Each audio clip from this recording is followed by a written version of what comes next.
everyone, and welcome to another day of STPL action. We'll be here today. Well, I say we'll be here. It'll be me today. Rapid's actually going to be casting, I think, KSL tomorrow, so that should be pretty sick. He's going to get some nice, well-deserved rest.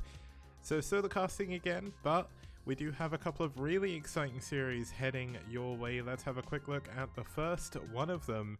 It's going to be aSh versus iRk. Hopefully you guys are all having a wonderful Wednesday. I've been off work again, got my haircut today, which was kind of cool, and had a weird issue with a alarm going off, which stopped me sleeping last night, but we're all good. Somehow well rested, so that's all nice.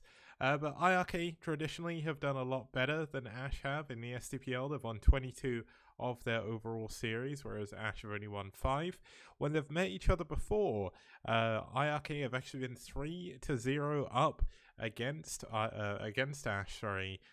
But this is a very different aSh to the one that you may have been, or that you may have seen from Season 1. They are a lot stronger, and today they are adding a very old school, very cool player to their roster.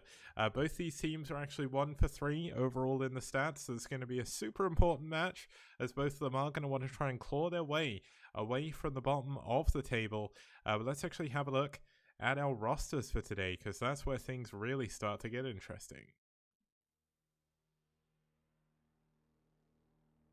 So starting us off here, we're going to have a TBT with the Ghost King Radley himself versus SPX on Neo Arkanoid. We're going to have a ZBT between Squall and Marwyn. Now Squall is the old Templar of Twilight member. Really old school player. Come back again. Is quite active again as well. Joined aSh for the STPL. Marwyn, of course, a very strong Swedish/Ukrainian player. We have Hit'em Up versus Favorite. That should be an amazing TVP. And we're going to have a PvP between Dreamer and DeWalt. Now, I think DeWalt is probably going to be favored there, but Dreamer is certainly someone you cannot count out. He's done an incredible job so far this season for aSh, and it's been great to see him. Squall is Spanish, I believe, unless I've got the names mixed up. I added him to the database today, but aSh added him to their roster a couple of weeks ago, so I need to double check, but hit him up. Logan said he was Spanish, so that's what I put in the database for now. Let's have a look at our first couple of players. Now, we actually do have a ton of additional stats that I've been working on adding. They'll appear after all of this, so you won't have missed anything if you haven't seen the screen before. But if we have a look at the player histories for both players, of course, we do have the Ghost King, Radley. His quote is absolutely amazing. Just to quickly read it out, most people do not realize the true potential of nukes in StarCraft and find it offensive. In fact, that's the greatest weapon for harassing your opponent's most important resources, his action, time, and focus. Radley, not only the Ghost King, but also a scholar, knows very well how to make people enjoy watching nukes. He's had some incredible games recently. His game on Blitz X was an amazing TVT. His game on Multiverse, he got a little bit bopped, a little bit unfortunately.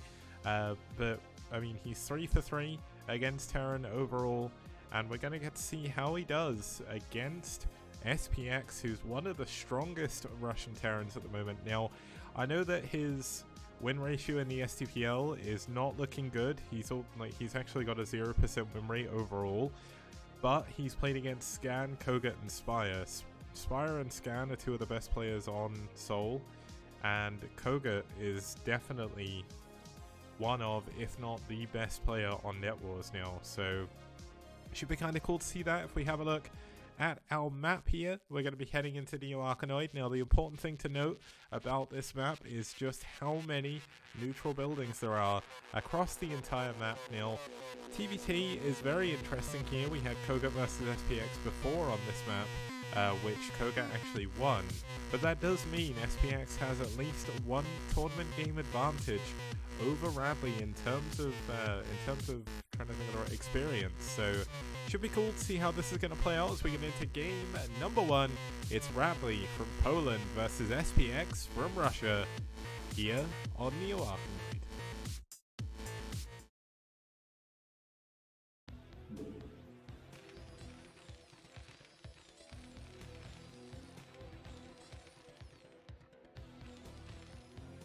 Okay, starting us off down here in the bottom left-hand position, we do have the Ghost King himself fighting for aSh all the way from Poland. It's Radley. And his opponent spawning up here in the top left-hand position is the Magenta Terran fighting from Russia for iRk. It's SPX. Now, I said to you there would be new stats. They will be popping up fairly shortly. Just to give a little bit of a spoiler, essentially I've added the duration to all the games in the STPL to the entries in the database. And I've been able to mess around with the times a little bit. And hopefully, as long as this actually works, it should do. I told it to set up about 60 seconds in. That gives us time to introduce the players and whatnot. There we go. So, we can see the average game time in question for both Radley and SPX. We can also see their win streaks as well. You'll note that Radley's average game duration versus Terran is 19 minutes, whereas SPX's is 12 minutes 91... Wait, okay. I need to fix that because there is no way there's 91 seconds, but that's cool. It's just where I had sort of worked out the averages. Need to kind of fix it a little bit. Let's see what exactly both these players are going to try and do. Now, Radley is going to set his barracks off in the right-hand side, which unfortunately for him is not going to be in a position to go and scout SPX. But interestingly, neither of them are going for a 14cc, so that's certainly something to take into account.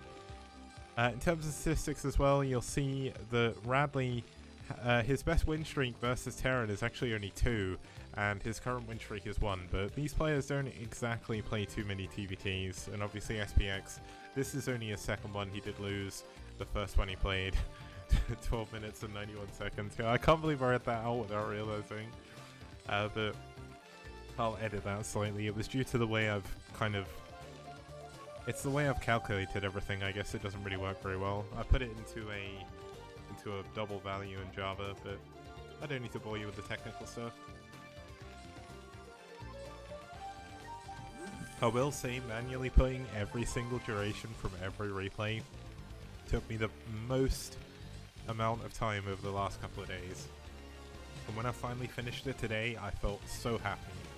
And the thing is, I'm going to be bringing a lot more stats towards you guys in the very near future. Over the next couple of days, I've got a few more plans to add on. Now, Radley is going to go for an expansion behind the factory, so only one fact here from Radley, maybe going into a starport as well, given the fact he hasn't pulled away from his gas just yet. Now, SPX is also sticking on gas. Could we see some 2-port Wraith versus 2-port Wraith action here? That'd be kind of interesting. No, Radley's actually going for 2 factory play. Now, 2 factory play on this map, not the most standard, given the fact there are so many neutral buildings, but this is Radley, and if there's one... Wow, they're both going for 2 fact. Okay, I was going to say this is Radley, and I mean, if anyone's going to play weird, it's going to be him, but SPX is doing the same thing. Now, Radley already going into an armory, so this is very likely going to be for Goliath drops, I would imagine. Obviously, we still need to see a starport coming up, but looks like Radley built a marine over here just to kind of scout out what's going on. And oh, that's actually really clever. It's going to free up his barracks to fly close to the middle of the map, go and check. But is there going to be a starport here from Radley, or is he just going to go mass Goliath? No, he's actually going tank. Okay. I'm kind of interested to see where this is going to go. Looks like SPX is also doing exactly the same thing, but SPX does have his starport already, so looks like we're going to see Goliath drops coming in from SPX, so going for tanks here may not be the worst decision. Now, he's going to be able to use this tank to help push through here, but tanks are pretty good against tanks in a straight up... Tanks are pretty good against Goliaths in a straight up engagement, and if you do have... if you have repair with them as well, it makes it a ton better. Okay, so the first 2 Goliaths are going to be heading down, getting ready for the dropship. Looks like SPX wants to go and take an expansion behind this. Radley is getting ready for an expansion as well, but going to be a little bit later. Building 2 additional tanks. This is kind of a pretty good counter to what he's up against. You know, as long as he can keep his Goliaths alive, he'll be able to kill these Goliaths at the very least, but I mean, if Radley just walks out into the middle of the map, he could be in a bit of trouble. Now, the 4 Goliaths are done. The first dropship is done as well. Looks like he doesn't want to drop immediately, so he's going to wait on the dropship until he's cleared out these so he can expand again. Okay, this was a bit of a weird decision to send just an SCV up here, but I suppose he did forego any Marines, whereas Radley did build one. Now Radley going out into the middle of the map now, seeing if he can break through incredibly quickly. Now this could be, oh, this could backfire. There is siege mode coming in and another couple of Goliaths, but look at this, the dropship is loading up. That's going to be heading straight on down, and Radley's units are all out in the middle of the map. This could be devastating. There is another 2 Goliaths on the way. Looks like he doesn't want to show his hand too quickly. But we've got Radley pushing towards this temple. Now this is the normal place you would probably expand to as Terran first. So looks like the Goliath's going to come in from SPX. This could be devastating for Radley. He does not have any units back here. Now he is ahead in workers, so he can afford to lose a couple, but this is certainly not a position you want to be in. Now here we go, 2 of the Goliaths do pop out. How is the target firing? How is the repair? There's no repair on this bottom Goliath, and the SCVs are all going down. Radley has got his units stuck in the middle of the map. They're not coming back to defend, and it looks like, unfortunately, the Ghost King could be falling here before we get a chance to see any ghosts. Now he does have a second CC about to finish. His units are still stuck in the middle. He's got a tank and an additional Goliath coming in. Now can he keep his SCVs alive long enough? 4 Goliaths kill SCVs so unbelievably quickly. Down to 9 workers now. There is a siege tank, which is going to make this a little bit easier to defend, but the command center gets blocked from finishing. Now Radley's still pushing forward. He's taken the long path through. These only have 1,500. Now if he can actually get in to the base, he can kill a ton of SPX's SCVs. But look at SPX's macro here. He's not been spending his money. He's still on 1 base himself. He's been so busy focused on the drop that his mineral count is going insane right now.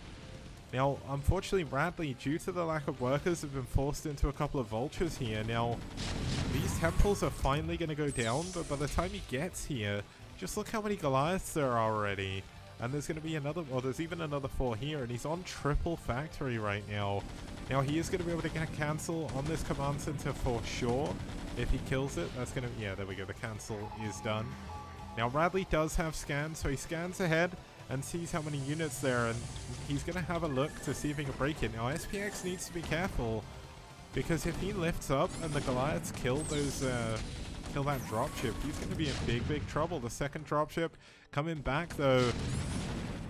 Radley trying to get as much damage down on the SCVs as possible. As you can see, the oh, this is not looking too good for Radley, unfortunately. Here we go, SPX cleaning everything up with just Goliaths. He did lose a couple of SCVs, but it really isn't enough. GG, Radley taps out, and SPX takes game number 1.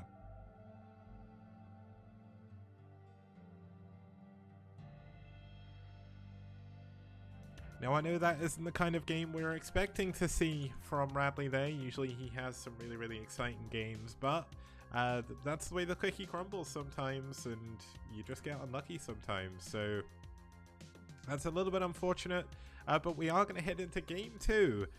We'll do it relatively quickly because that was actually a quick game. So let me load up this. It's going to be Marwin versus Squall. That should be very fun. Let's just give Radley the win.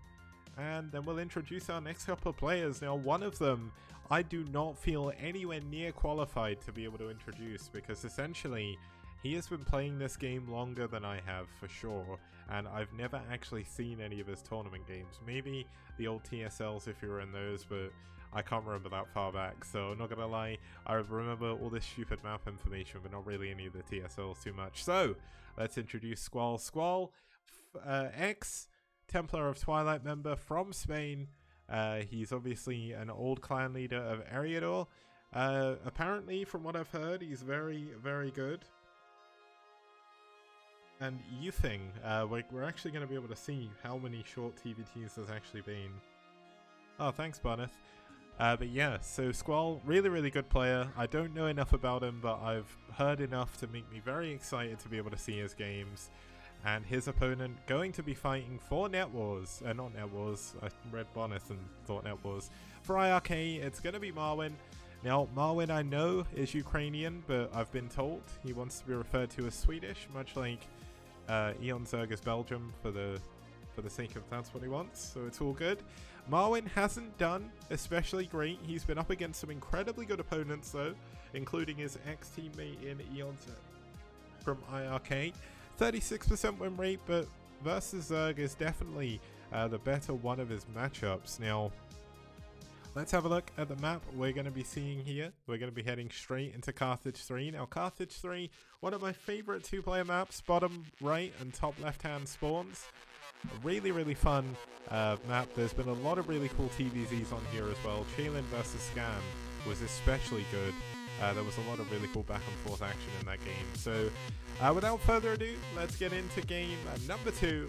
It's Squall versus Marwin on Carthage 3.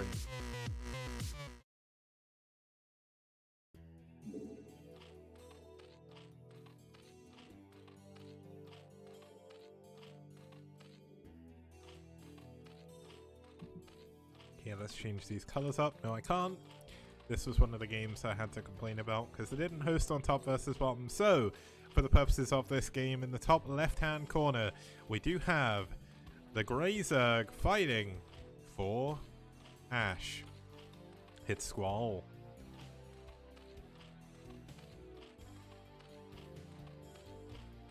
And his opponent spawning down here in the white in the bottom right. It's the Swedish Terran fighting for iRk. It's Marwin. Now, it's always fun to be able to get to see some TVZ, and obviously TVZ between these two players should be a lot of fun. I am hoping, at the very least anyway. Not really sure what to expect from these two players. Obviously, we've seen a few games of TVZ from Marwin, but not overly a huge number.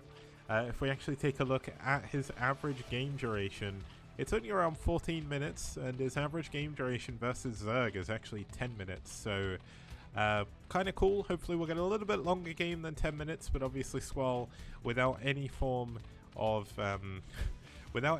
statistics yet. Now, I did say this was grey, but it's kind of more an off blue. Not really sure what color this is, so if anyone knows, let me know. Now, is Marwin going to play mech here, or is he going to go for bio? Now, interestingly, he's chosen to wall off like this. You can actually wall off with just a single depot and a single barracks. So, not really sure what his plan is with this wall. Maybe he's going to fit a factory in there. He is going for his gas, of course. It is main. Squall, however, is kicking it old school. Just going for a 12 hatch immediately. Now, 12 hatch is probably the most common build against Terran even now. Just due to the fact it's almost necessary to do it against one Rax expand, but we don't really see that too much from Terrans anymore. It's definitely more into these tech openings. Now, is Marwin going to go for a factory? Is he going to go for a very quick academy and go for 2 racks or 3 racks or something?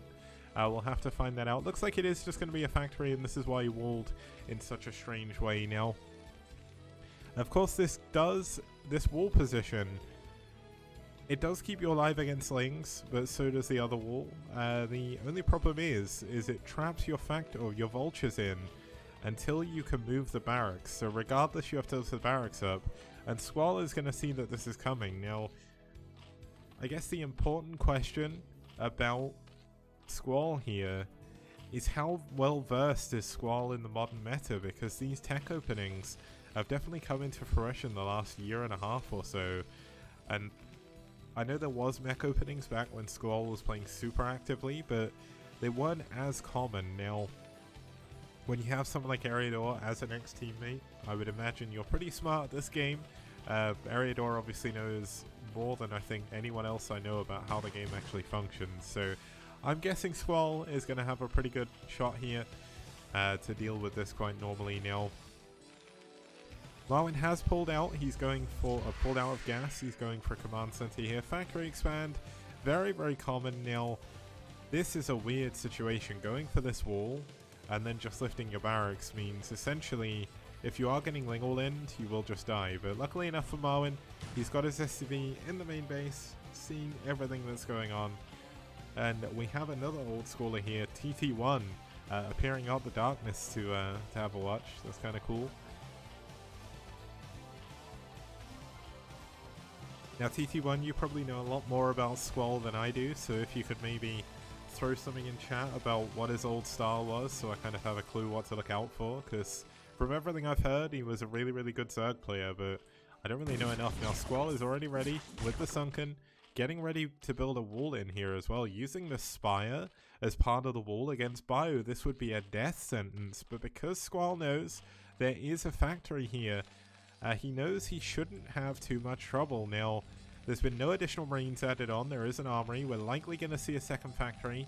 But of course, the starport could be... Yeah, so it's definitely going to be a second factory here. As he is going for vehicle plating. This is going to allow him to get his... get up his Goliath super quickly. Get them super powered against... against Mutalisks. It's super important to get that +1 armor.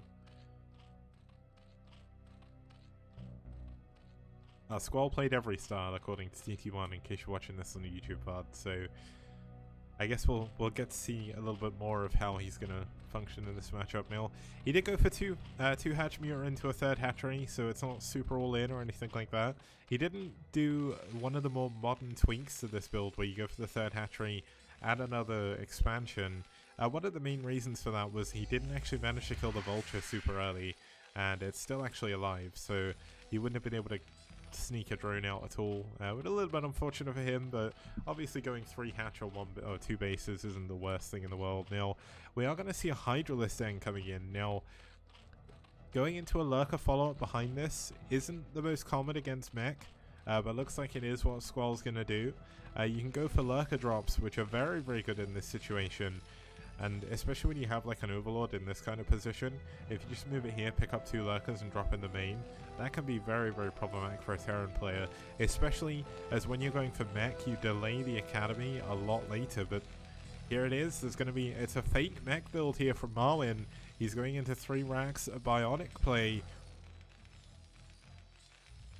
which is kind of cool. Now, where is the Academy? The engineering bay is already spinning, but with no Academy just yet. That's kind of an interesting choice. Now, the Mutalisks are on the way, running through the map. There's also some Lings running around as well, just to see if they can catch the Vulture, it looks like. Wants to make sure there's no mines on the middle of the map. And we've got the 3rd base coming in from Squall already, and things are definitely looking pretty good for him.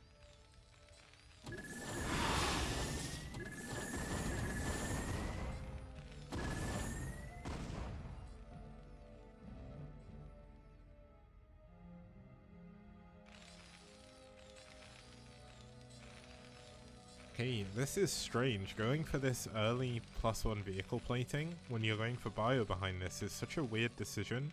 It's not something you really see, but there is a timing attack you can do with Mass Goliath, Mass Bio, and that looks like what Marwyn is kind of building up to. Now, we should have +1 attack done for his Marines very, very soon, actually, so this is very quick +1, given the fact he did open this kind of weird mech opening. But going to be 4 ranks, should see a starport being added on relatively soon after this, as well as the second gas, because getting those vessels is going to be super important against the upcoming Lurkers. Now, Squall got a couple of his units stuck in the middle of the map, a little bit unfortunately, but here are the Lurkers. Now, is there any drop coming? No drop, but there is a Queen's Nest, so Hive is going to be coming up pretty soon after this, at least that's what I'd normally say. But this is an old guy from Eriador's clan, so the camera guy, nice. Okay, we got triple medic coming in. The Academy is finally up, but here we go, the Lurkers coming in at the front. This could be a big amount of damage. The Goliaths do take a lot of Lurker spines to kill though, but this is so many Lurkers. He gets all of the bio that Marwyn's been building up, and this is not looking good for Marwyn. He does not have any form of scan, actually using some SCVs to try and keep some of the spines there. Nicely done, but down to just 2 Goliaths. Is he gonna die just here and now to Squall? That would be incredible. And Squall is in a position where he can deny mining on some of these minerals now, and there's more and more units heading over. He's actually bringing a couple of drones here. I think this is probably just for, yeah, it's just a misrally. I was gonna say if he builds some mana hatches, that would be amazing. But the Ling's coming in, gonna try and get this tank. The tank is the big problem for the lurkers. But look at this, he's forced to lift his command center. This is massive for Squall to be doing to Marwyn right now. The starport is finally done, but the tank's gonna go down. Oh my goodness, Marwyn is in such a lot of trouble here, and Squall continues to rally units over. Unfortunately, still getting caught off guard by the temples in the middle.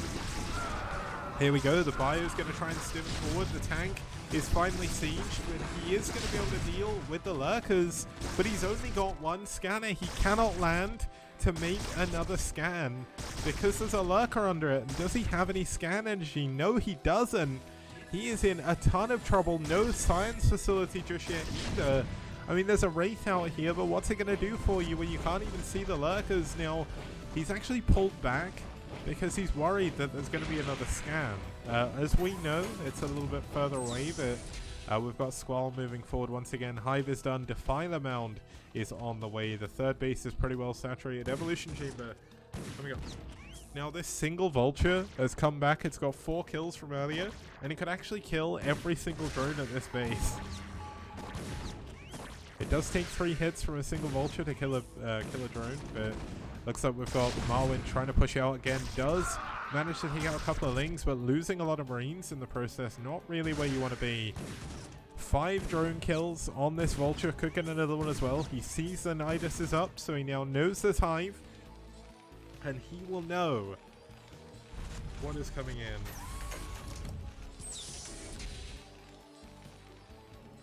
Now, we do have a Wraith still. The Wraith can actually be used to scout out in the middle of the map. It has taken a little bit of damage from a Hydralisk, but here we go. Looks like Marwyn is going to go for his timing here as he tries to push forward. Does need to be careful of these lurker spines though. Kind of nice splitting. I don't want to say it's great splitting because he would lose a lot of Marines, but will he see these extra lurkers coming in? No, he won't. The Wraith is just going to go over and scout. Now the problem is, when Consume is done, if a Defiler can get to his natural, this army is not going to be able to deal with lurkers. Now, is he going to be able to push in? Nice stim to try and get the Scourge, but I mean, there's no vessel out here to really worry about just yet. Looks like the first vessel isn't even on the way. The Science Slay still not finished, and Marwyn is still in a bit of a sticky situation. He does have pretty good upgrades, +1, +2, not +2 never started, and +1 armor never started either, so the timing window is certainly closing here. Now, we actually see him going into Mass Vulture because he knows the second Swarm comes out, he is going to be in a ton of trouble, and he's fighting uphill against lurkers. He is going to be able to break up here, but for how long? I mean, there's actually a Wraith chasing a drone all the way over here, but look at this. Consume's done. If Swarm comes up on these tanks, this is going to be game for Marwyn. But look at this. He's going to put down some mines. Going to eat a lot of the mines. It is Squall. Great defense so far. But he's unable to deal with... Oh, if he targets this Defiler. Yes, he does. He targets the Defiler and gets the back Lurker as well. Nicely done by Marwyn. That's not the easiest thing to realize you can do. And this is going to be a big bio push, pushing into the top right-hand base. There's actually no units up here to defend. A single Defiler comes out. He's going to be able to defend. Oh, no, he's not. He didn't have Consume done on that Defiler. And all of these drones are going to go down. A few more drones being transferred in. Now, there is 3 lurkers about to spawn. But if he target fires them, as he is, he's going to be able to take them down. Great moves by Marwyn. Going to pick off the 3rd base.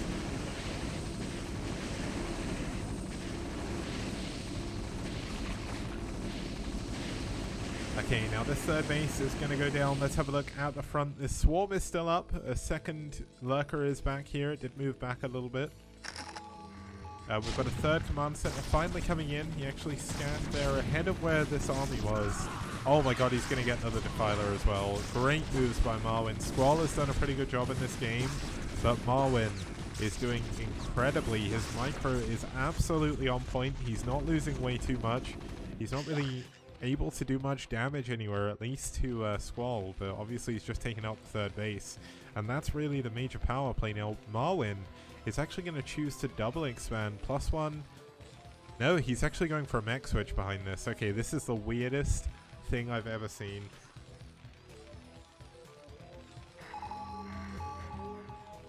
And to answer the question, Rainbow, of why the supply is so different, it's just the way Terran and Zerg function. Zerg will usually be on lower supply than the Terran, and also the fact that Marwin killed a ton of drones over at the third base kind of put him way ahead in that regard. Now, going for a mech switch behind this, especially when you don't actually have a third gas, is really interesting. But obviously you're going to be able to add a ton of vultures on.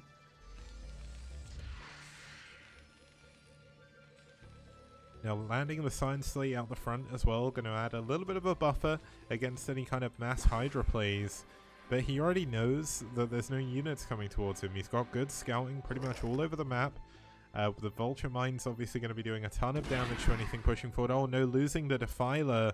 Defiler for some reason running out of the Swarm. And that is not a unit you can really afford to lose. Now it looks like Marwin's going to try and stim around and cancel this base once again. Can the Lurker actually burrow in time? It doesn't look like it will. No, it won't. There is a Lurker on the high ground, but it's not going to be able to deal with this bio if it goes behind the gas. And there we go. He's going to be forced to move forward. But this bio is just going to be able to get away again. If he chooses to move it, I guess. Thing is, at this point, he's going to have been changing a lot of his supply into these vultures. You can see with his final remaining barracks, he was just building nothing but firebats, because lings, when you're mech switching, are the most dangerous thing in the world. You don't have a ton of mines everywhere. You only really have your tanks and the leftover bio. And if they get adrenaline, which of course he will have, then it doesn't do great. But it looks like lings just ran over the Defiler Mound for some reason. I guess that's not walkable terrain, but here we go. Looks like the ling's going to trade pretty well with these vultures. That was very lucky that that mine did not go off. But that's actually a lot of lost mines from Marwin. Now Squall going to push forward with some more lurkers. Oh no, they're going to run into my... Okay, ooh. That was close. Going to move around onto where this Defiler is. Now he's going to have to... Oh, he's going to lose the Defiler. The Defiler gets under the Swarm. That's lucky, but here we go. Mines are going to start heading down onto the army of Squall. Going to make it very difficult to push forward. Looks like Squall is kind of just moving his lings through everything. But nice micro going to catch that vulture for now. But look at the number of vultures that are behind this. Marwin, he's getting ready to take this top right base. He'll be able to take this fairly soon as well. It looks like we're going to see Firebats versus the Temples in the middle. They do take a very long time to kill it, but obviously this is going to open up a bigger space for him. But here we go, the counterattack coming into the third base. Swarm going onto the high ground. Nicely done by Squall. But look at this, there's going to be a lot of mines under the Swarm. Is he going to be able to kill the Lurkers with them is the important question. The Defiler goes down at the very least, but the Lurkers not targeting the mines. Only one does remain. But he's not going to be able to kill all of the mines. Though nice targeting. Oh, and the mine drag kills all of the vultures. Nicely done there. And the Lurker's going to continue flooding down to the bottom left. The lings clearing out a lot of the mines. Now let's check in on the Temple squad. It's still only halfway dead. Do we have any additional mech upgrades coming in? We've got plating. Oh, it's 2-1, so it's going to be 2-2 eventually. Now the ling's getting down here in the bottom left. There's not actually that many units back here to defend. This could be a good move by Squall to get these lings in, but a ton of vultures do turn up at the last second, and these lurkers were not in a position to try and help defend against this. Now, last minute swarm. They're losing the Defiler though, but this is going to be a ton of damage on these tanks. The vessels though, going to be able to clean this up. Now this is actually a little bit of an unfortunate siege location. Target firing this back lurker, allowing him to attack the front one, and this has been irradiated as well. So Squall is in certainly a difficult position here. His third base is only just now back up, barely mining over here with any drones. Still only 26 drones, 18 minutes into the game, and sending these little lurker and defiler squads around is good, but you need to secure a base with them. You can't just continually lose units as Zerg. You're not going to be in a good spot. Losing 2 additional lurkers down here as well. The 2-2 upgrades very close to finishing. Interestingly, not going for +3 attack just yet, but Marwin is in such an amazing position. He's fine. Now, If he managed to mind drag this into the mines, it would be an incredible situation, but I don't think we're going to see it now. Here we go, the fire bats have finally broken down the temple in the middle. He's going to lose all the fire bats, that's a little bit unfortunate. They wasted so much time trying to get through the middle, and then went to die. He's probably just freeing up a little bit of supply, because this is the main story in this game, this massive conga line of Terran mech. There's mines on the high ground. The lurkers are completely blocked away. Now there is some ultralisks here. Now can the ultras do what they need to do? It doesn't look like they can. One of the ultras going down immediately. What's the upgrades on them? It can't be that high. No, he's only got one carapace.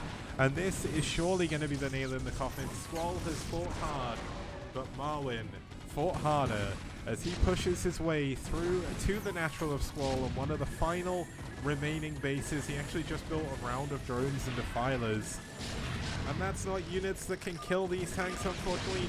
GG. Squall taps out and Marwyn takes game number 2.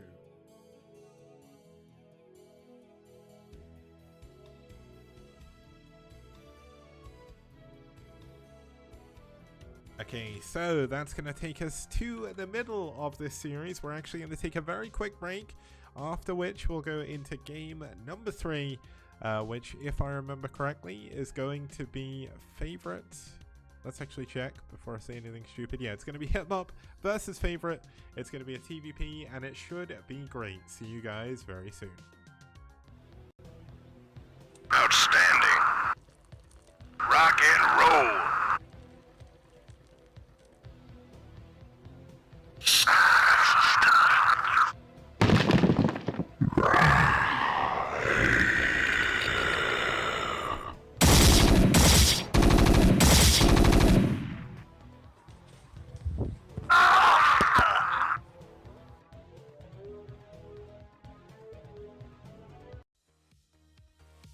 STPL does. Bio TVP. Wow! You got it. STPL does. Mass Scouts? No problem.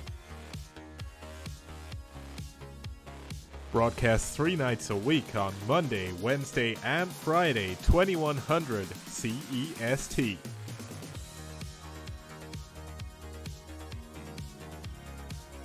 Fantastic casting, fantastic production, fantastic prizes. Only here on the STPL.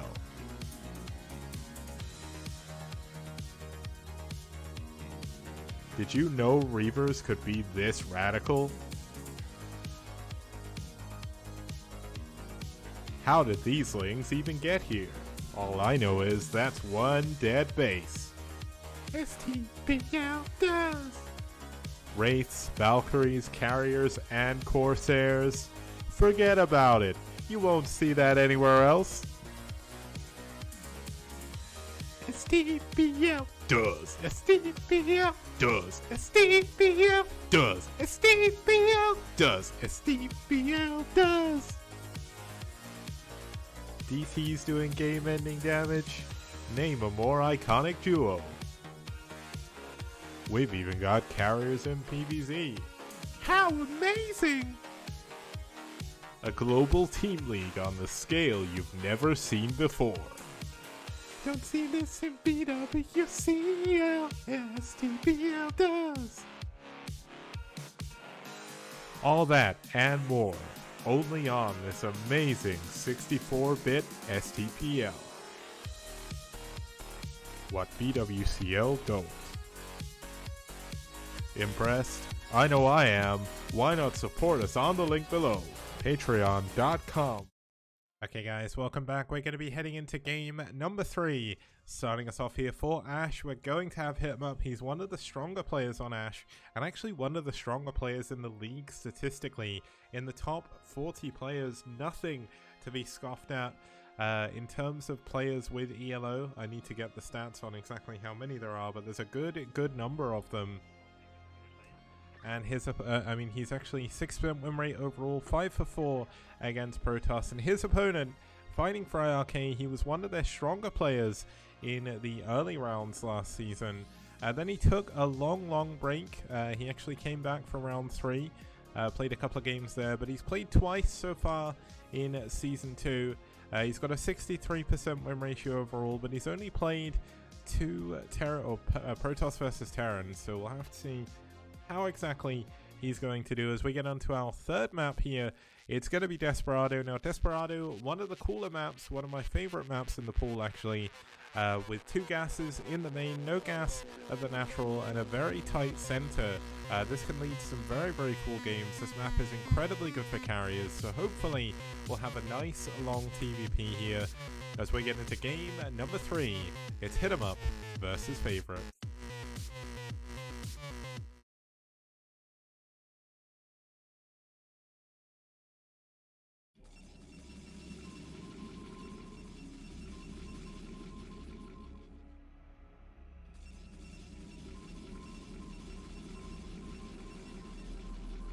Okay, now starting us off here in the bottom left-hand position, we do have the Black Protoss fighting for iRk, its favorite. And his opponent starting us off here in the bottom right-hand position, we do have fighting for aSh, it's their captain, it's Hit 'em Up. Cobalt, unfortunately you are a bit too late for Adley's game, but there was no nukes, so you didn't miss anything. It was a relatively quick game. It was only around about 10 minutes, so we didn't get to see any nukes in that game. Unfortunately, his strategy got countered by a double Goliath drop, so that was a little bit unfortunate, but obviously there is Radley's other nuke games you can go back and watch. But in terms of what's going on in this game, not really too sure how both these players are going to play. Obviously, we've seen a lot more TVP from Hit 'em Up than we have from Favorite. Now, Hit 'em Up has actually had a win streak of 3 at some point against Protoss, so he's doing pretty well. He's actually on a current 2 win streak, whereas Favorite did lose his last TVP. Now, in terms of average duration, just kind of how long we'd expect the game to go, it looks like both of these players do have in between 10 to 20 minute games, so it shouldn't be super quick. I mean, Favorite, in terms of what's going on, we don't really see too many aggressive openings from him normally. Hit 'em Up definitely plays a little bit more straight up as well, but now he does have Radley as kind of his fellow Terran. Maybe we'll start to see a few more crazy strategies coming out from him. Maybe we'll see Hit 'em Up take up the mantle of the Ghost King, while Radley takes a little bit of a break from the game, as he said he's going to the next few weeks. So we'll have to see what comes of that. Obviously, aSh have just added a ton of cool players to the roster. We just saw Squall. They have also added LG Sabbath, obviously now aSh Sabbath, as well as Quark, so 2 other really old school names. And they've also added one of the best Terrans in Russia. They've added TTF to their roster, and he should be playing next week. Looking forward to seeing his games. Obviously, he was the Terran that ultimately knocked out Artosis from the Corrupted Cup, and has some very cool TVP strategies. So maybe we'll see him sent out on the more Terran favored maps to try and snipe some Terran versus Terran players. But I know from speaking with aSh, Hit 'em Up thinks they do have a shot of making it to the playoffs in Season 2. If you were to look back at Season 1, that would certainly not be the case. Season 1, aSh was struggling a lot with inactivity.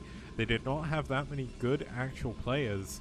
But once Dreamer and Radley joined at the end of Season 1, Season 2, they've been going from stride to stride. Now, Favorite is going to play a little bit aggressive here, sending in a Zealot with a probe. Luckily enough, the SCV is going to get away, but the SCV actually blocking the Marine away. Now, does need to make sure he micros these Marines properly, but the factory is going to finish. That is actually the biggest moment in this game. Obviously, the Zealot unable to do anything there, not even killing a single Marine. Great micro there by Hit 'em Up. And this factory, super important. Now, we do have gas still being mined, so it could be possible we'll see a second factory or a starport coming in. But importantly, there's already a Dragoon out, so he does need to make sure he deals with this. There is a single Vulture that has been built. Some of the Marines have finally been killed, but the Vulture and the Marines stand tall at the top of the ramp. Now, there is another Dragoon coming, so he does need to be careful. But with this Vulture on the map, Favorite certainly needs to be careful. Now, he did not see the Vulture. This is a very important moment. This could be a very, very quick game here if this Vulture gets into the main and kills all the probes. Obviously, a single Vulture isn't guaranteed to kill a ton of units, and Favorite, knowing that the Vulture is no longer at the ramp, is actually going to defend his ramp. So, good news by Favorite. Oh, the Vulture gets in. Let's see if he can do any damage. Gonna get at least one probe. No. Is he gonna get a probe? No, he tickles some of them. That does not get killed, so that's a little bit unfortunate for him up. If he'd have got a couple of probes there, things would have certainly been better. But with a tank and mines coming in, looks like he is going for a little bit of a delayed FD push here with a drop behind it as well. And it looks like Hitmup is taking a few things out of Bradley's playbook here and playing super aggressively. Now, I'm not sure if it's going to work against Favorite. Favorite, obviously a very strong player, going into Robo and double gateway. The SCVs have been pulled. The Dragoons of Favorite microing back very, very well, but the Marines on the high ground, the tank unfortunately unable to do any damage, so Favorite is certainly in a good position here. Targeting down the Vulture as well could be a massive thing here. Now, look at this, he's pushing forward, he's lost most of his Marines. He's going to have to pull back. There's no way he can push forward with this, and he is going to have to turn this offense into a defense. No, it looks like he still wants to go. This is certainly not a position you'd normally see in a TVP. If you lose all of your Marines like this, it's very, very difficult to push.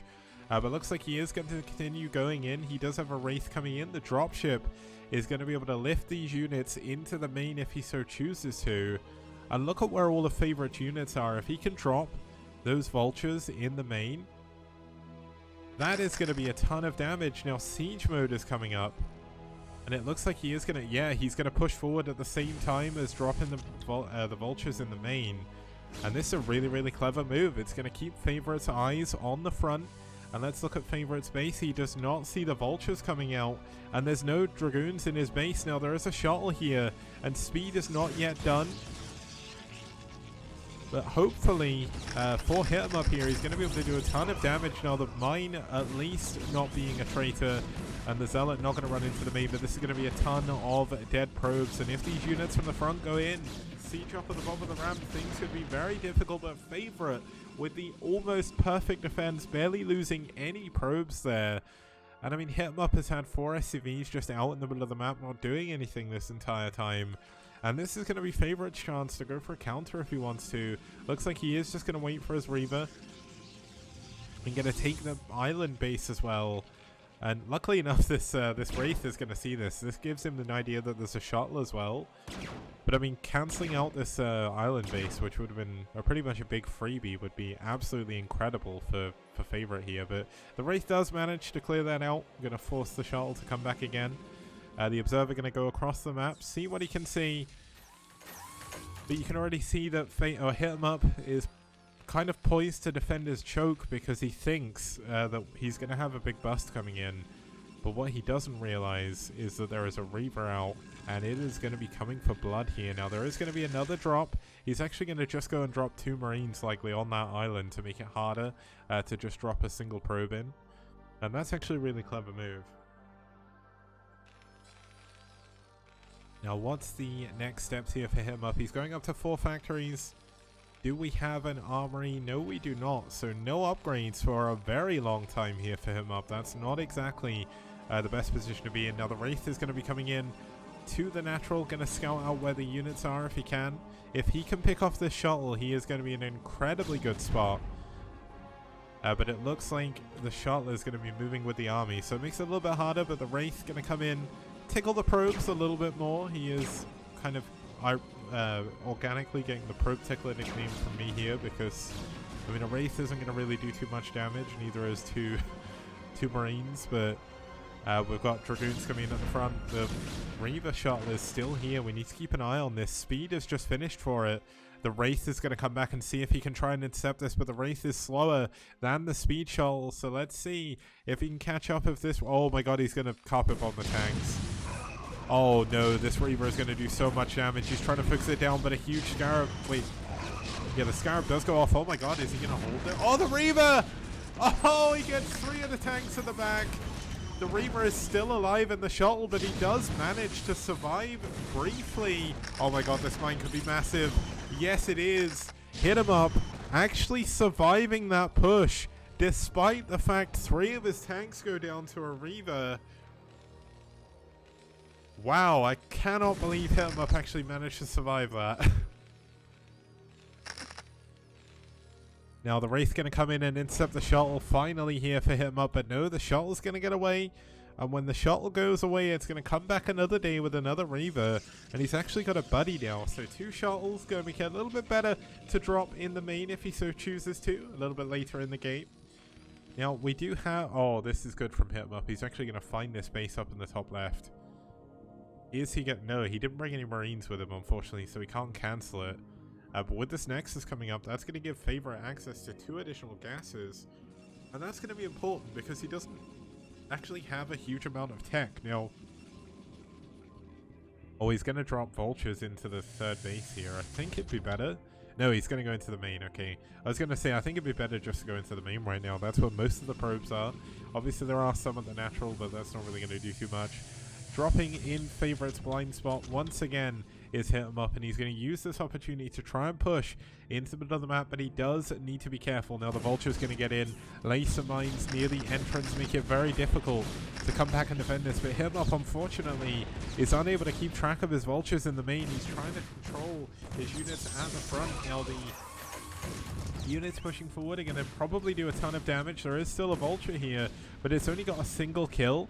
The Dragoons are going to be able to get around to kill this, and looks like this could be it. Another Reaver going down in top, or on top of the tanks here. But good splitting of these tanks this time. Going to make it a little bit harder, but still Hit 'em Up. He's in a very poor position right now. Obviously, he has a Wraith on the Reaver shuttle, so Favorite does need to be careful, but he can't drop the Reaver. If he drops the Reaver, it's going to die. Oh, he loses the Reaver in the shuttle. That's actually a pretty big deal, but where does Hit 'em Up go from here? He's all in on this. He cannot take a 3rd base behind this army. And there's more and more Dragoons coming. Oh my god, the mine drag. That could have been bigger, but it didn't hit one of the tanks somehow. But I think this could just be a little bit too much. Favorite with really good micro here in this PvP. Killing a lot of the Vultures. This could be good by Hit 'em Up though. But still, Favorite kills all of the mines. The tank goes down to a mine drag at the back from the Dragoon, which does go down. But another 2 tank. Oh my god, these mines. Oh, ho, ho, that mine was big.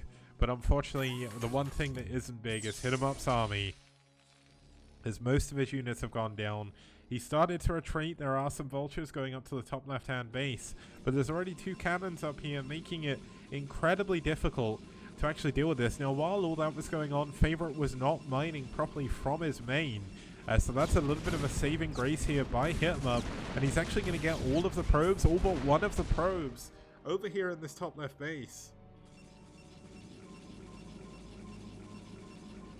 And that's a pretty good situation to be in. I did see the probes going into the tank, but I thought it was only about 2 of them, so I didn't realize there were so many. They must have been super stacked. Yeah, I mean, Hit 'em Up is up nearly 20 supply, but the trouble is a lot of that is in workers. He's still doing a pretty good job, but his upgrades are still not going for his mech. +1 is only a 1/3 of the way done. He has a starport still, obviously, and he's up to 6 factories. So he has to make something work with this. He's not going to be taking a 3rd base anytime soon, building this many Vultures. But I really do love the way he's actually pushing here. He's using the minerals. But look at this. Another drop of Zealots coming in at the back here. Going to zoom out just a little bit. Doing a lot of friendly fire damage here, but not as much as maybe he'd have hoped there. But as Hit 'em Up is pushing further forward, a lot of the Vultures are going down though, so he does need to be very careful. But the mines could be very strong. No, the mines will get cleaned up, but the Dragoons can't actually engage anymore. Hit 'em Up's army is actually starting to get out of control. He's got another 2 tanks, another 4 Vultures spawning every single production round. Now he is going to continue to push forward, try and break his way through. Oh, that would have been a big mine. Looks like he is going to try and ferry some Dragoons on top of these tanks, but Dragoons dropping on tanks is not what you want. You want the Zealots.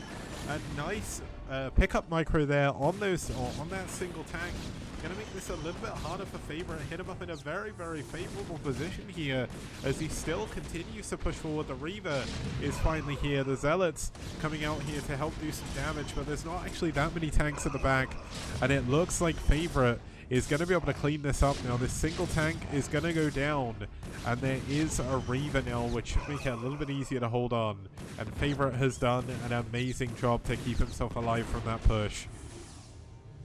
As now he has the third base in the top left. It's not mining fully, but he's going to be able to transfer some probes over there.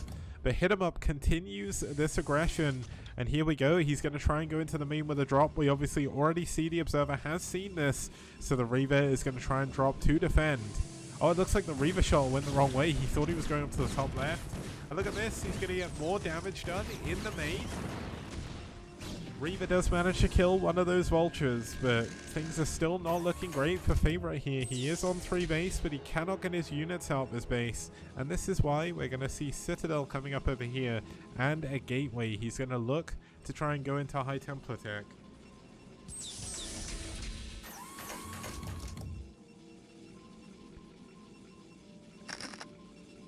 Now, Hit 'em Up has obviously increased his supply lead in this game. Looks like he's going to push forward.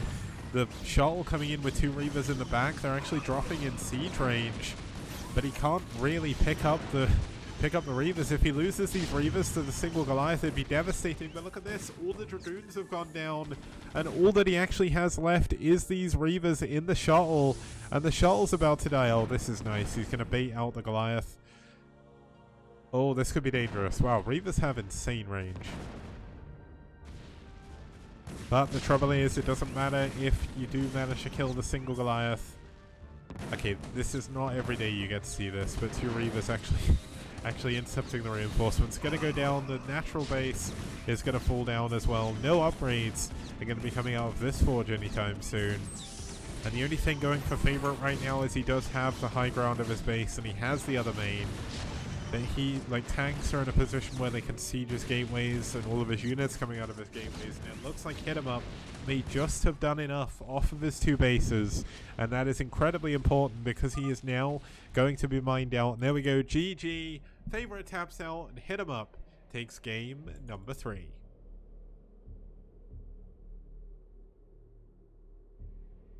Well, that was a pretty cool TVP. Hit 'em Up played that incredibly well. I thought for the longest time Favorite actually had that game, and the important thing he didn't is because Hit 'em Up is keeping the ace match dreams alive here in this series as we go into our next game. After this short break, it's going to be Dreamer versus DeWalt.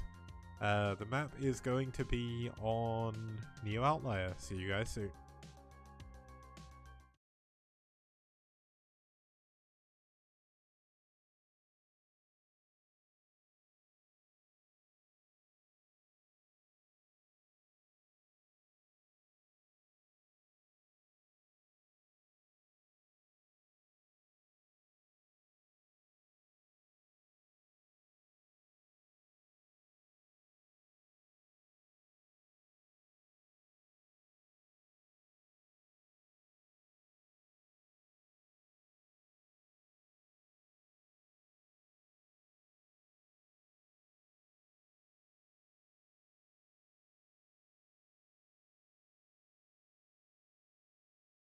Players, you can gain access to that. Now, I just added that new tier. Essentially, the new tier gives you access to send me 5 to 10 replays of your interesting games, and I will make you a 1 to 2 minute STPL highlight video like the one coming right up.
wrong kicks here. Okay guys, welcome back. We're here for game number 4. It's going to be Dreamer for aSh. Dreamer, a very strong Protoss player on aSh, one of their strongest actually. 46% win ratio overall, Russian Protoss, ex-captain of aSh. Sorry, I just got distracted by Twitch chat. Abby's talking about Doc Holiday. But essentially, I mean, Dreamer's 3-2 against Protoss. Not the best win ratio against Protoss, all considering, but still positive. 46% overall, pretty good results.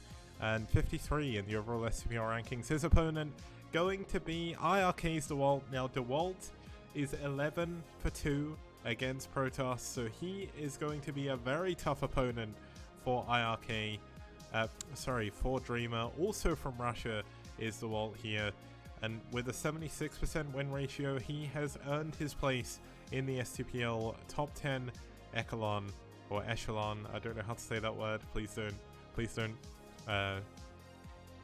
jump on me. And yeah, Dreamer, Dreamer, I forgot you were the ex-captain of MSJ. I thought you were like the co-captain of aSh for a little bit as well, but still, it's going to be a massive wall for Dreamer to go up against, so this is going to be difficult.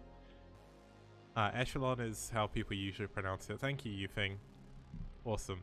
Okay, let's have a look at the map they're going to be going into. Of course, this is going to be a PvP. This is a map that DeWalt's played a PvP on before, so he's got a little bit of experience going into this, but it's not too much. Obviously, it's not a major deal. But PvP, the main thing to know about this map is we are on low ground mains. So low ground mains obviously going to be super important in PvP, because if your opponent gets on top of your ramp, it's very difficult, if not impossible, in a PvP 1-base situation to get out. So let's see how this is going to play out here as we get into game number 4. It's DeWalt versus Dreamer.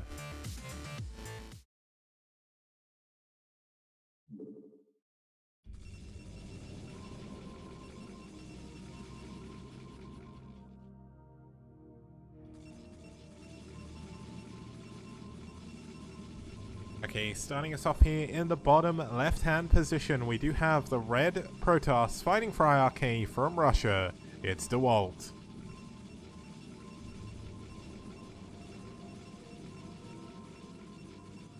And his opponent spawning down here in the bottom right-hand position in the blue, fighting from Russia for aSh. It's Dreamer.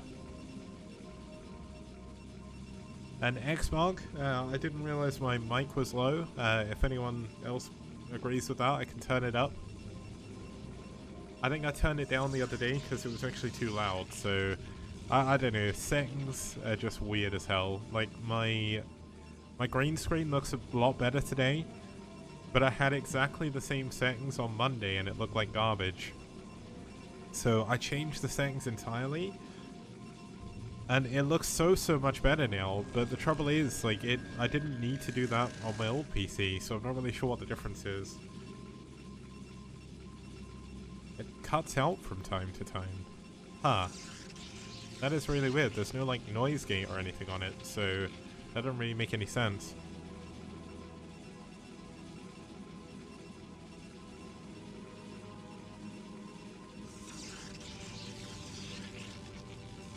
Oh, I did actually turn the sound up a little bit now. Dreamer going for a gas here. DeWalt looks like he is going to delay his gas a little bit longer. Going for a single gateway instead, possibly going to go into a second gateway soon after. Now, I guess one of the major things to point out is DeWalt's actually had a 7-win streak versus Protoss. That's insane. That's his current streak as well, so things are only up. Dreamer is actually currently in a 3-win streak as well, so that's kind of cool. Looks like PvP, the sort of duration of the matches is usually relatively short. We don't get too many long PvPs, but this is certainly a map that could go the distance actually. It's quite difficult to push through the middle of the map, just because it is so choked up.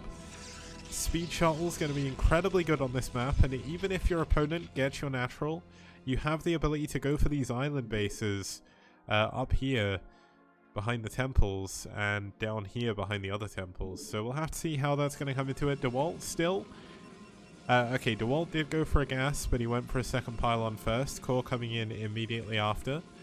Whereas we went gate, gas, core for Dreamer, but he did it in a slightly different order. But this does mean that DeWalt is actually 2 probes up already, which is kind of crazy. It always amazes me when you see a mirror matchup and someone's ahead in workers this early on. It makes me wonder just how exactly he did it. I guess by delaying his second pylon, he must have got momentarily supply blocked, but now DeWalt is the one that's momentarily supply blocked, so I don't actually know anything. Now there is a Zealot and a probe in the main. It gets one of the probes already. He's going to be able to get a second probe as well. Oh, the Zealot didn't even get it. The probe did. What a hero. And DeWalt is so good with his micro. He's up there with Bonneth in terms of micro Zealots. Like, this is so frustrating for Dreamer to have to deal with. Oh, this is difficult. Now, Dreamer does manage to keep his final probe alive at the very least, but he's now down 4 workers, and that's not a position you want to be in. Now, DeWalt did in fact go for a ton of Zealots first before he went for his Dragoon, so he's going to push forward once again to see if he can break through. No, he actually isn't. He's just going to kind of hold this high ground ramp here. This does force Dreamer, if he wants to attack, to go the long way around the map. It takes a very long time to push that direction. Now, second gateway coming in for DeWalt. What do we have in Dreamer's base? We also have a second gateway around the same time, but Dreamer is going to go into a third gateway behind this. Now, being 6 workers behind makes this very difficult, but obviously if you can get that unit advantage super early, which it will take a little bit of time to do, given DeWalt's macro has been pretty on point this game, it's certainly going to make it hard. Now, we've got Dreamer glitching one of his probes through to the bottom middle of this map. Now, you can just use this to expand, or you can use this to proxy. Proxying a Robo here would actually be pretty smart if you go for, like, Robo Reaver. That'd actually be amazing. But I don't think that's what we're going to see. You don't often see 3-gate into Reaver. I mean, sometimes you do. But he could just use this to go for a scout as well. We'll get this glitch on camera just so you guys know how it works. You essentially push yourself through with a building pylon and then you cancel it. And this is super important. Look at this. Dreamer is going to get information that DeWalt cannot get. DeWalt does not know what tech Dreamer's gone for. He does not know what units Dreamer has either. And looks like we have got a little bit of engagement in the middle. It looks like it's going pretty well for DeWalt so far. And Dreamer trying to fall back here, but DeWalt's micro is so good. The Zealot obviously getting onto these Dragoons to the back, doing a lot of damage. Dreamer with the gateway advantage is going to be able to hold his high ground for now. And here we go. Looks like it is going to be 3 versus 3. Dreamer a little bit more hurt on one of his goons, so he is going to be forced to wait for some more units to come over. But DeWalt making use of this passageway through the middle to get his units back super quickly, which really does diminish the defender's advantage here just a little bit. Obviously, it's not so much as like Warp Gate does in StarCraft 2. But look at this. Dreamer has only managed to get up to 6 goons, but he doesn't get them in time. But it's 5 versus 4, 4 versus 4. The target firing is off the charts for both of these players here. 4 healthy Dragoons against 4 relatively damaged Dragoons. So Dreamer is certainly going to have the advantage here. Nice target firing. Nice pullback on that back Dragoon, but another 2 Dragoons coming in here for DeWalt. Dreamer going to be forced to fall back once again. And his additional Dragoons did not come straight into the fight, and that's because he actually started adding on some Zealots. Now let's see if Dreamer can break through. Obviously with 3 gateways, he is ahead of DeWalt in production. But DeWalt has now gone into Reavers. This is going to be a massive swing here. Now the Dragoons trying to micro through. 2 of the Dragoons going down, or 3 Dragoons dying at once. And look at this. DeWalt, despite having less gateways, is winning the engagement. This is the power of his micro and of the power of a 9 probe lead as well. 11 probe lead actually. He is making use of everything he has perfectly well, and this is why DeWalt has a 7 win streak and an 11-2 win ratio against Protoss. Because he is just so unbelievably strong in these early game micro situations. And this is going to be very hard for Dreamer. If DeWalt gets this Reaver over into his base, I mean, DeWalt's going for an expansion. He's just going to use the Reaver at least momentarily just to defend, but the shuttle's about to come out. And if he goes with the shuttle, there is not going to be much left at Dreamer's base to actually defend against this. Dreamer knows he has to do something. He's going to try and come in from a different angle, but unfortunately that is going to send, much like Radley against SPX, most of his units away from where they need to be. Now, is this Dragoon going to see the shuttle? No, it isn't. The shuttle is going to get into the main completely unhindered. And wow, it looks like he's actually going to pull the shuttle back. He knows that this could be trouble. He doesn't have that many units back at home. He did spend a lot of his money on this Nexus, and here we go. I mean, Dreamer's pushing forward once again. DeWalt with pretty good micro though, and here comes the Reaver, and the Reaver is going to be the major player here. Can he kill either the Reaver or the shuttle? It looks like he cannot. There is still 3 Dragoons here. He is going to be able to get the shuttle possibly, but diving on this, no. Still does not manage to get it. And both players trade evenly with their units, but that's not what Dreamer needs. He's down in tech, he's down in supply, and he's now down in Nexus as well. That was not some... I don't want to say that was do or die by Dreamer. He did an incredibly good job microing that, but I don't feel like he evened up the supply enough to really make this work. So he's going to keep trying to push, but when you're up against Reavers, you're up against shuttle micro as well. That makes a pure gateway army. Very, very different. Difficult even. I was the one getting... I was the one that was getting distracted by Russian jokes. In chat, Abby's talking about how Dreamer should have distracted DeWalt with Russian jokes there. But here we go. Looks like Dreamer gonna push forward once again. The shuttle is still back at home with the 2 Reavers though, so this is likely going to be destined to fail here. But still, it's been a pretty good action-packed game. There's been a lot of back and forth action with those armies early game. Unfortunately, DeWalt macro just getting a little bit too far ahead. Robo finally coming in for Dreamer. And I mean, unfortunately, that just isn't early enough. He doesn't have really anything. He's got a shuttle heading towards his base now with 2 Reavers. DeWalt's actually on 3 now. He's got 1 back at home. Do we have any additional upgrades? Going to be no additional upgrades, so that is at least something here. So there's going to be no shuttle speed. But Dreamer's units are all out in the middle of the map. He's got a couple of units back at home, but is it going to be enough?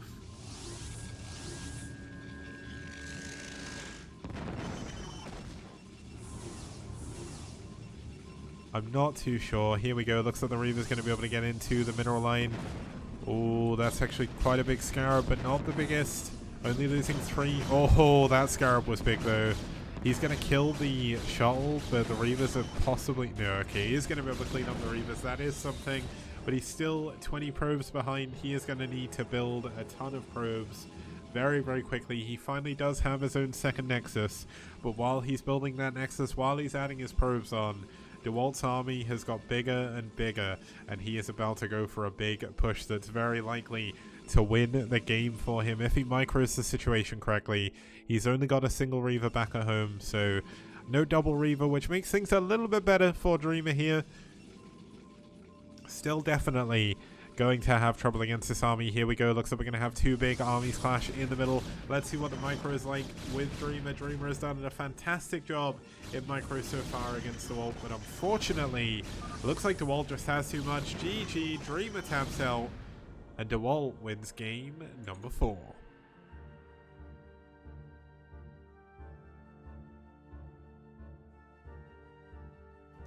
Now, of course, that is going to bring to an end to our first series of today. Unfortunately, we are not going to be going to an ace match. And it looks like, despite the fact I've changed absolutely no settings, my camera looks worse again. So, I am possibly going to have to look at either a new green screen or a new camera sometime soon. But let's quickly add that game to kind of the results, and then we'll have a look at the results overall. Of course, that's going to be a win for iRk overall. Not the best position for aSh to be in. They do still need to win a couple of series, but they've still got a very good shot later on. Now, let's quickly have a look at these results. Just want to make sure after I changed all of my stuff, it actually inserted everything. Yes, it did, so that's fine. Now, let's bring up the results here. and have a look and just quickly recap the series. Starting us off, we had SPX taking down Radley on Neo Arkanoid. We had Marwin taking down Squall on Carthage 3. Hit him up in a fantastic TVP against Favorite on Desperado. Kept the Dream alive for aSh, but DeWalt unfortunately proving a little bit too strong for Dreamer in game number 4 on Neo Outlier. Gives iRk the 3-1 win in the series. And that's going to take us into our second series of the day. When we get back after this break, it's Valhalla team versus Sai. See you guys very soon.